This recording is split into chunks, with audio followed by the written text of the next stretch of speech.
محبت جب اللہ سے ہو جاتی ہے تو ملاقات کی طرف فجر سے شروع ہوتی ہے اور تہجد پر ختم ہوتی ہے۔ سچی توبہ کرنے والے کا ایک آنسو دوزخ کی آگ بجھانے کی طاقت رکھتا ہے۔ وہ روح کبھی نہیں مرجھاتی جس کی پیاس قرآن پاک کی تلاوت سے بجھتی ہو۔ اللہ سے اللہ کے وہی بندے ڈرتے ہیں جو اس کی عظمت پر علم رکھتے ہیں۔ آزمائش اللہ اذیت دینے کے لیے نہیں ڈالتا بلکہ کچھ سکھانے کے لیے ڈالتا ہے۔ جتنی جلدی سیکھ جاؤ گے اتنی ہی جلدی وہ دور ہو جائے گی۔ صرف انسانوں سے حوصلہ افزائی کی امید رکھو گے تو ضرور مایوس ہو جاؤ گے، اور جو لوگ محنت اپنے اللہ سے اجر پانے کے لیے کرتے ہیں وہ کبھی مایوسی کا سامنا نہیں کرتے۔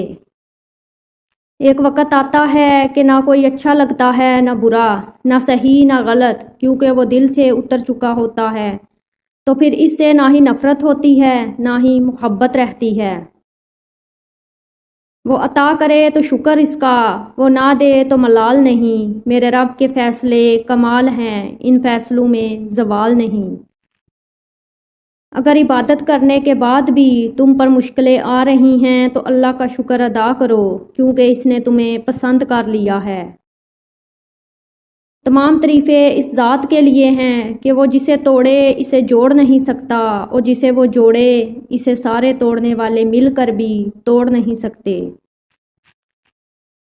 تہلکہ مچا دیتی ہیں فرش آسمانی پر محبت جب جوانی میں اللہ کا نام لیتی ہے۔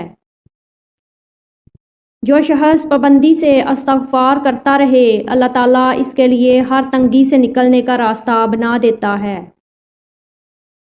تم جنت نہ مانگو بلکہ تم دنیا میں ایسے کام کرو کہ جنت تم کو مانگے۔ جو شخص اپنا راز چھپاتا ہے وہ اپنا اختیار اپنے ہاتھ میں رکھتا ہے۔ تباہی اور بربادی ہے ہر اس شخص کے لیے جو دوسروں کے عیب ڈھونڈتے اور لوگوں کی پیٹھ پیچھے برائی کرتے ہیں۔ حقیقت تو یہ ہے کہ تم جلد ملنے والی دنیا سے محبت کرتے ہو اور آخرت کو چھوڑ دیتے ہو۔ جو دوسروں کو عزت دیتا ہے اصل میں وہ خود عزت دار ہوتا ہے، کیونکہ انسان دوسروں کو وہی کچھ دیتا ہے جو اس کے پاس ہوتا ہے۔ جھوٹ بول کر بھروسہ توڑنے والوں سے بہتر ہے کہ سچ بول کر رشتہ توڑ دیا جائے۔ رشتہ پھر جڑ جائے گا، بھروسہ کبھی نہیں جڑتا۔ مجھے قدرت کے ایک عمل سے بہت پیار ہے، مکافات عمل سکون سا آ جاتا ہے یہ لفظ سن کر کہ جو جیسا کرے گا وہ ویسا ہی بھرے گا۔ میں اپنا ہر غم اللہ کو بتاتی ہوں کیونکہ میرے غموں کا علاج صرف میرے اللہ کے پاس ہے۔ کائنات میں کوئی اتنی شدت سے کسی کا انتظار نہیں کرتا جتنا اللہ اپنے بندوں کی توبہ کا انتظار کرتا ہے۔ نیت کتنی بھی اچھی ہو، دنیا تمہیں تمہارے دکھاوے سے جانتی ہے، اور دکھاوا کتنا بھی اچھا ہو اللہ تم کو تمہاری نیت سے جانتا ہے۔